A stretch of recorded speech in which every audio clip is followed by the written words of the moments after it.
Continuing in the halachot of Netilat Yadayim.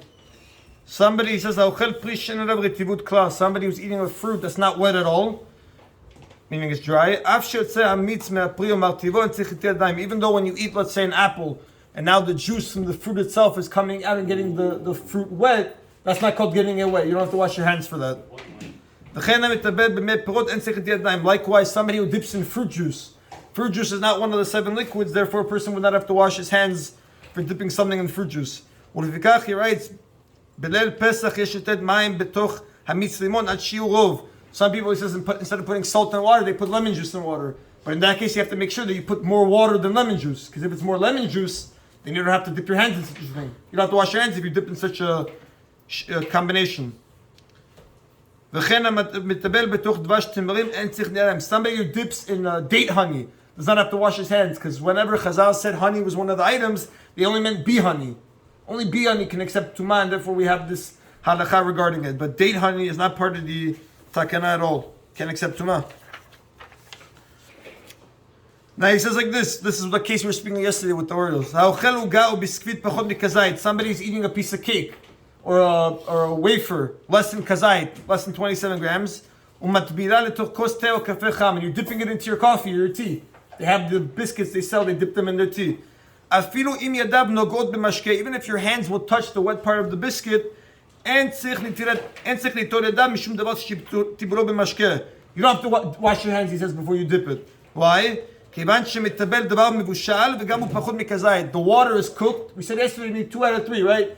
One leniency is eating less than a kazait of the item. Another leniency is the liquid you're dipping it in is cooked. Another leniency is not touching the wet part. Here you're dipping the biscuit, you're eating less than kazait, and you're also dipping it into a cooked liquid, the tea or the coffee. Aval, he says,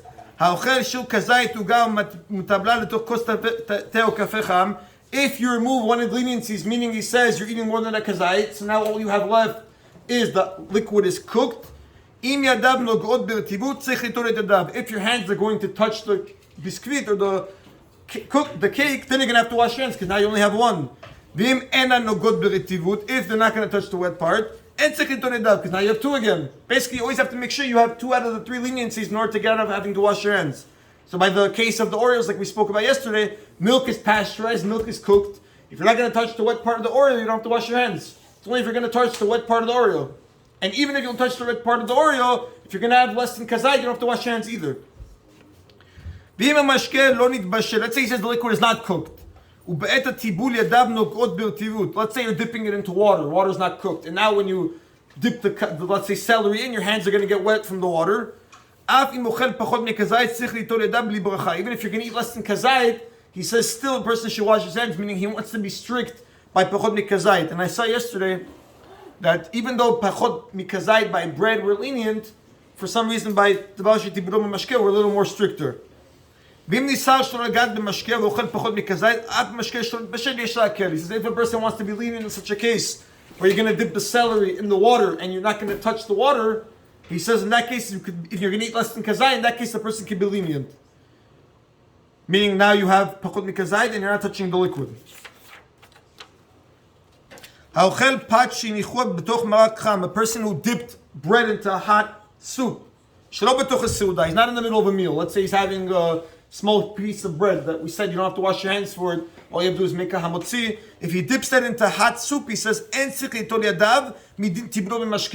don't have to wash your hands. Why? He says, since you're eating it he assumes you're eating it through a spoon or a fork, and also the soup is cooked. He's assuming you're not eating the bread with your hands. I'm sorry? What's sukhar? Croutons, yeah, what about it? If you dip one less than kazait, that should be no problem. and then you're not going to touch the wet part either? Or no, even if you touch the wet part, in soup you want to dip it. In soup, yeah, when soup is cooked, yeah, you're fine. If he says you want to wash your hands regardless because you're eating less than kazait of bread, you want to be machmir, tavo labracha. Somebody's eating a donut. It's soaked in oil. And now your hands are getting soaked with oil to the point you could touch the oil on the donut and get something else full of oil also. He says you don't have to wash your hands. Why? באופן שטיגון הסוגני לא נעשה בשמן זית. Assuming that the donut was not made with olive oil, assuming it was made with vegetable oil, then even if the oil gets soaked to the point that your hands are going to get soaked with it, you don't have to wash your hands because the takana is only by olive oil.